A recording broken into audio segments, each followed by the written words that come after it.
வணக்கம். தற்பொழுது ஆம்ஸ்ட்ராங் கொலையில் ஒரு முக்கிய குற்றவாளிகள் தொடர்ந்து கைது செய்யப்பட்டு வரக்கூடிய நிலையில் நாளைய தினம் ஆம்ஸ்ட்ராங் அவர்கள் கொல்லப்பட்ட 16வது நாளாவது கொண்டாடப்பட இருக்கிறது.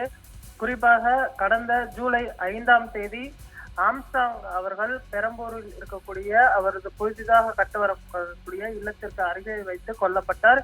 இந்த சூழ்நிலையில் நாளைய தினம் அவருக்கு 16வது நாள் காரியமானது அனுசரிக்கப்பட இருக்கிறது. இதில் முக்கிய தலைவர்கள், அதே போன்று சொந்த பந்தங்கள், அதே போன்று ஆம்ஸ்ட்ராங் அவர்களுக்கு நெருக்கமான தலைவர்கள் கலந்து கொள்வார்கள் என எதிர்பார்க்கப்படுகிறது. இந்த சூழ்நிலையில் தற்பொழுது உளவுத்துறை சார்பாக ஒரு முக்கிய உத்தரவானது பிறப்பிக்கப்பட்டு போலீசாருக்கு தகவல் அனுப்பப்பட்டிருக்கிறது. அதாவது ஆம்ஸ்ட்ராங் அவர்கள் கொல்லப்பட்டு 16வது நாள் காரியம் நாளை அனுசரிக்கப்பட இருக்கக்கூடிய நிலையில் ஆம்ஸ்ட்ராங் கொலைக்கு காரணமானவர்கள் பழிக்கு பழி கொல்லப்படலாம் என்று தகவலானது வெளியாகி இருக்கக்கூடிய சூழ்நிலையில் சென்னையின் முக்கிய பகுதிகள் அனைத்தும் போலீசாரின் கட்டுப்பாட்டில் கொண்டு வரப்பட்டிருக்கிறது. யாரேனும் சந்தேகத்திற்கிடமான நபர்கள் சுற்றித்திருந்தால் அவர்களை உடனடியாக கைது செய்வதற்கும், அதே போன்று இந்த கொலைக்கு சம்பந்தமான யாரேனும் இருந்தால் அவர்களை நடவடிக்கை எடுப்பதற்கும் போலீசார் தயார் நிலையில் இருக்கிறார்கள். குறிப்பாக வடசென்னை பகுதி முழுவதுமே தற்பொழுது போலீசாரின் கட்டுப்பாட்டில் கொண்டு வரப்பட்டிருக்கிறது. தொடர்ந்து இந்த ஆம்ஸ்ட்ராங் கொலை வழக்கில் இதுவரை 14 பேர் கைது செய்யப்பட்டிருக்கிறார்கள். தொடர்ந்து அஇஅதிமுகவை சேர்ந்த மலர்கொடி அவர்கள் கைது செய்யப்பட்டிருக்கிறார். அதே போன்று தமாகவை சேர்ந்த ஹரிகரன் அவர்கள் கைது செய்யப்பட்டிருக்கிறார். பாஜகவில் பொறுப்பு வைத்து வந்த அஞ்சலை என்பவரை போலீசார் தீவிரமாக தேடி வருகின்றனர். அவரை கைது செய்வதற்கான அனைத்து நடவடிக்கைகளையும் தற்பொழுது போலீசார் தீவிரப்படுத்தியிருக்கிறார்கள் என்றும் சொல்ல வேண்டும். இது குறித்து போலீஸ் தரப்பில் கூறப்பட்டு வருவது என்னவென்று சொன்னால், பகுஜன் சமாஜ் கட்சி தலைவராக சேருவதற்கு முன்பே ஆம்ஸ்ட்ராங் அவர்களுக்கு கௌரி சங்கர், குப்புசாமி, விஜய் கிச்சா உள்ளிட்ட பல்வேறு நபர்களுடனும் தொடர்பு இருந்தது. அந்த நபர்கள் பல்வேறு பிரச்சனைகளில் சிக்கியிருந்தார்கள். அவர்கள் கொண்டு வந்து சேர்த்த பிரச்சனைகளில் நேரடியாகவே ஆம்ஸ்ட்ராங் அவர்கள் தலையிட்டு இந்த பிரச்சனைகளை தீர்த்து வைத்தார்.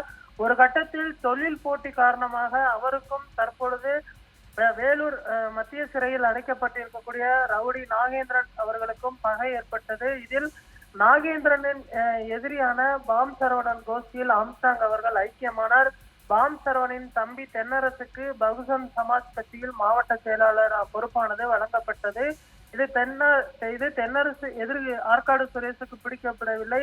அவர் கட்ட பஞ்சாயத்துகளில் தொடர்ந்து ஆம்ஸ்ட்ராங் அவர்களுடன் ஆற்காடு சுரேஷ் நேரடியாக மோதி வந்த நிலையில் பழிக்கு பழியாக ஆம்ஸ்ட்ராங் அவர்கள் கொல்லப்பட்டிருக்கிறார்.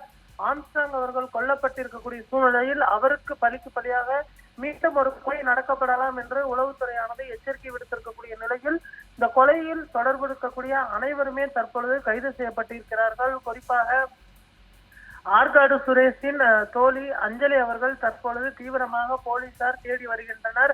அவர் ஆந்திராவில் பதுங்கி இருக்கலாம் என்றும் சொல்லப்படுகிறது. இதற்காக தனிப்படை போலீசார் ஆந்திராவிற்கும் விரைந்திருக்கிறார்கள். அதே போன்று இதுவரை இந்த வழக்கில் பல்வேறு நபர்களும் கைது செய்யப்பட்டிருக்கிறார்கள். குறிப்பாக அஞ்சலை, மலர்கொடி, அருள், பொன்னை, பாலு ஆகியோர் இணைந்த கோஷ்டிக்கு சிறையில் இருந்துதான் இவருக்கு 50 லட்சம் ரூபாய் கைமாறி இருக்கிறது. தொடர்ந்து இந்த வழக்கில் ரவுடி நாகேந்திரன் அவர்களுக்கு தொடர்பு இருக்கிறதா என்பது குறித்தும் போலீசார் வழக்கை தீவிரப்படுத்தி இருக்கின்றனர்.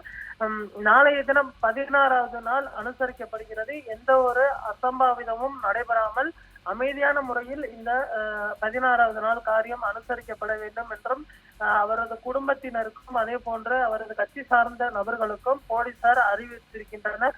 ஏதேனும் அசம்பாவிதம் நடைபெற்றால் நீங்கள் தான் காரணம் என்று சொல்லி அவர்களை கைது செய்வதற்கும் போலீசார் தயார் நிலையில் இருக்கின்றனர்.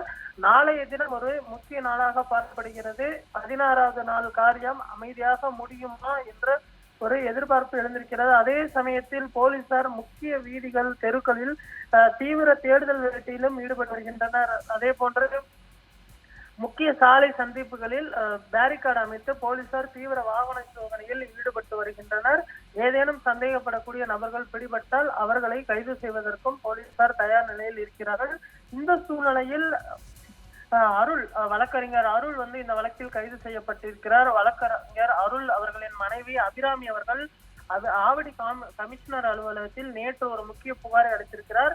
எனது கணவர் அருள் அவர்கள் ஆம்ஸ்டாங் கொலை வழக்கில் கைது செய்யப்பட்டிருக்கிறார். போலீசார் என் கணவரை என்கவுண்டர் செய்து விடுவார்களோ என்ற பயம் இருக்கிறது. அதனால் எனது கணவர் உயிருக்கும் பாதுகாப்பு வழங்க வேண்டும் என்று சொல்லியிருக்கிறார். ஏனென்று சொன்னால் திருவேங்கடம் அவர்கள் ஏற்கனவே என்கவுண்டர் செய்யப்பட்டிருக்கக்கூடிய சூழ்நிலையில் அருள் அவர்களும் என்கவுண்டர் செய்யப்படலாம் என்ற அந்த சந்தேகத்தின் அடிப்படையில் தற்பொழுது அவருக்கு பாதுகாப்பு வழங்க வேண்டும் என்று அவரது மனைவி மனு அளித்திருப்பது பரபரப்பை உண்டாக்கி இருக்கிறது. அதே சமயத்தில் இந்த வழக்கில் மேலும் பலர் விடுக்கலாம் என்று காணப்படுகிறது. ஏனென்று சொன்னால் இது 14 பேரோடு முடிகிறதா அல்லது இன்னும் மேலும் சிலர் தொடர்பு இருக்கிறதா என்ற கோணத்தில் தொடர்ந்து இந்த போலீசார் விசாரித்து வருகின்றனர். குறிப்பாக ஆம்ஸ்டாங் கொலை கும்பலுக்கு தலைமை தாங்கும் பொறுப்பை வடசென்னையை சேர்ந்த முக்கிய ரவுடியான சம்போ செந்தில் அவர்களிடம் ஒப்படைத்திருந்தனர். தற்பொழுது சம்போ செந்தில் அவர்களையும் தேடி வருகின்றனர். அதே போன்று மேலும் 3 பேரிடம் விசாரித்து வருகிறோம். இது மூலமாக வழக்கு தொடர்பாக 3 கார்கள், 5 இருசக்கர வாகனங்கள் பறிமுதல் செய்யப்பட்டிருக்கிறது.